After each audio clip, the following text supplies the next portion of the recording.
आगे बढ़ेंगे और खबर शामिल करेंगे टोबा टैक्सिंग से। मियां जहां जेर की रिपोर्ट के मुताबिक जहां पर पसंद की शादी करना जुर्म बन गया, दोशीज़ा की पसंद की शादी करना जुर्म बन गया। वालिदैन समेत अहले खाना जान के दुश्मन बन गए।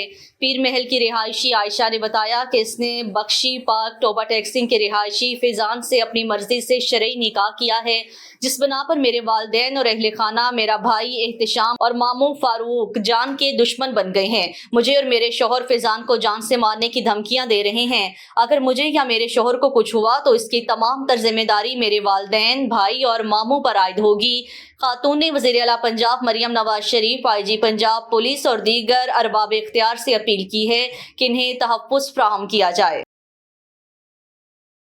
मैं अपनी मर्ज़ी के साथ आई हूँ, मैं बालिग हूँ, मुझे किसी ने ब्लैकमेल नहीं किया, मैं अपने घर से कुछ नहीं लेके आई। मुझे और मेरे शौहर को घर वालों से ख़तरा है, मेरे मामू फारूक से, मेरा भाई श्याम, मेरी मम्मा से ख़तरा है। वो हमें धमकी देते हैं कि हमें मार देना, मुझे और मेरे शौहर को, हमें सेफ्टी चाहिए। मैं अपनी मर्ज़ी के साथ आई हूँ, मैंने अपनी मर्ज़ी की शादी की है, मैं बालिग हूँ, मुझे किसी ने ब्लैकमेल नहीं किया।